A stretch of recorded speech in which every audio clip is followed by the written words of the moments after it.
This is Classic FM. I am delighted to welcome to Classic FM today composer James Hannigan. Welcome, James. Let's get straight to the point. In September, there's going to be a conference, a celebration of game music in Game Music Connect at the South Bank Centre. You have been instrumental in organising that. What do you want, firstly, people to get out of it? Well, the idea behind Game Music Connect was really to sort of start a dialogue on the aesthetic side of music in games. You know, there's been a lot of games music has attracted a lot of attention recently, I think, for being you know, often equaling the quality of film music, but there's very little discussion about the you know, the ins and outs of composing for games, the role and function of music in games, how it differs from linear media forms such as film and TV. So Game Music Connect is essentially you know, a look at video game music for people who perhaps don't know very much about games in general, and interested in how composers work on a day-to-day basis and how they place the music in games. And it's not just for composers of game music, it could be for composers who've done other things and are thinking of moving into this area, or equally perhaps for youngsters who are thinking, I'd like to have a career in music and this is a real appeal to me. Absolutely. I mean, it's we want it to be as inclusive as possible. So you know, we'll have composers who already work in games attending, but we'll probably have composers coming in from other industries who are taking an interest in it, and aspiring composers from any background are welcome. Because the genre has changed an awful lot, and it's here, it's arrived. You know, game music, it's in the Classic FM chart, we play it on the station, it's got a huge following. Players of computer games, they get involved with the soundscape of games. I mean, what developments do you see now happening to move forward from this? Now that it's here, where is it going to go? That's quite a difficult question. Because the industry as a whole is fragmenting at the moment. There's a sort of a sector of it, the sort of high-end blockbuster level, that very much sort of, I'd say, sort of models itself on film, and so that, you know, the approach that's taken to music production there is really kind of based around the film model in general. So you know, the games, very filmic games, require soundtracks that are, you know, very sort of close in character to film music, but that doesn't represent the whole industry. You know, there's an independent sector as well, and mobile games, iPad games, that kind of thing. So, you know, just defining what a game is very difficult these days, let alone saying what's going to happen in music. It's a little bit like you know, broadcasting and the film industry. You wouldn't say that a documentary requires the same kind of music as a blockbuster, you know, Hollywood blockbuster film, and the same's true in games. You know, it's very, very difficult to predict. So how have you seen it develop? When I entered into the industry, I mean, I actually set out to be a film composer, I must say, and I kind of accidentally got involved in games. And when I started composing for games, there wasn't the medium wasn't really equated with film. You know, it wasn't sort of seen as games weren't seen as interactive movies, if you like. They were sort of quite distinct. You know, they looked and sounded very different from films, and the approach to the audio, the way that the stems were divided up, was often different as well. The stems of a soundtrack, the music, the sound effects and dialogue.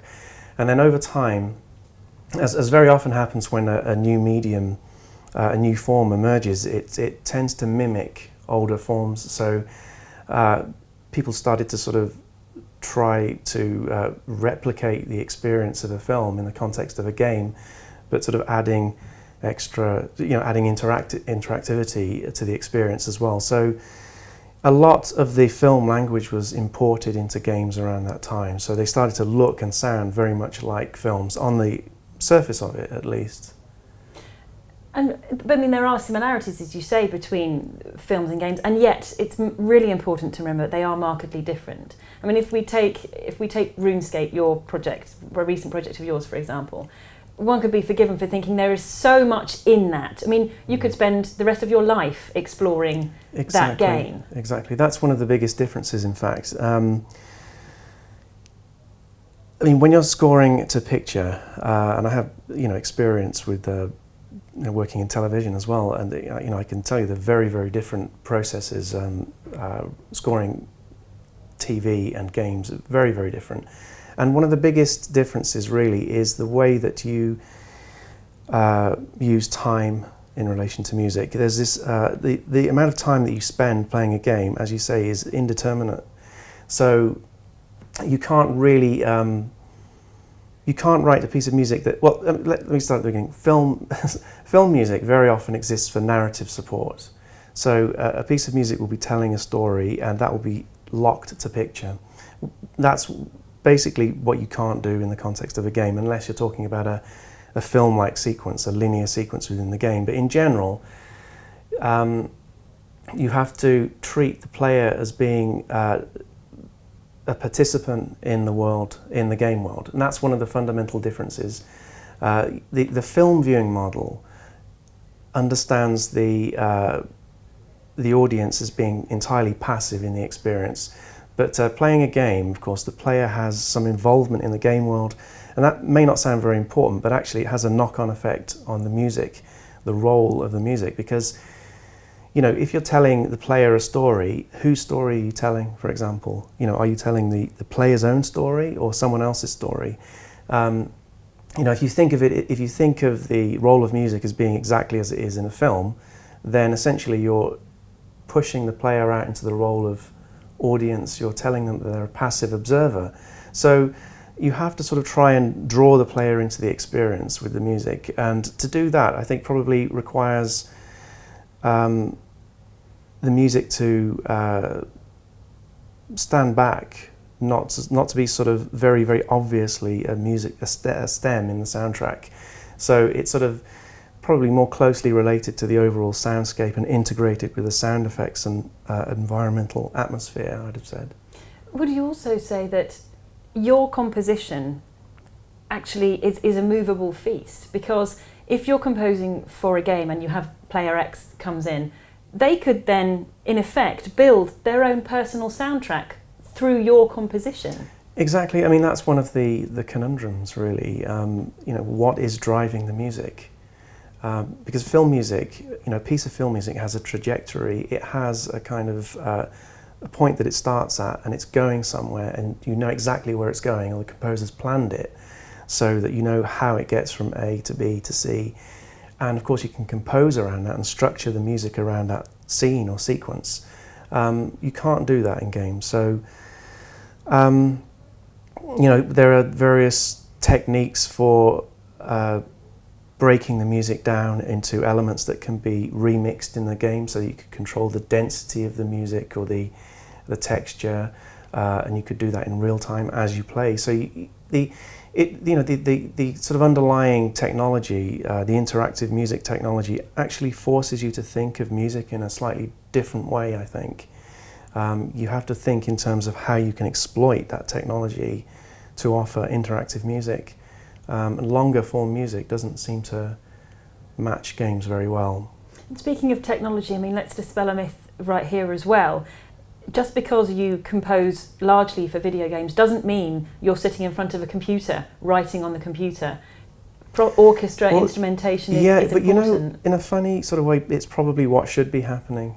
If it's really going to be an art form, in the sense that film music is probably recognised as an art form, game composers probably should be working with the games in a way, very, very closely, at least trying the music in context and have some means of doing that. But in general, that does happen, but on the whole, composers will be working separately from the developers of a game, and their music will be taken by them and placed in it for them. And are you a keen gamer? Do you have to play everything that you've worked on? No. If I'm working on a game, I need to see the game and get an idea of what it's about, and the setting, the characters, and they tend to be very sort of filmic action adventure games that I work on anyway. So they're the ones that are probably leaning towards being a filmic experience. So, yeah, I mean, I immerse myself in as much material as I can before I work on them.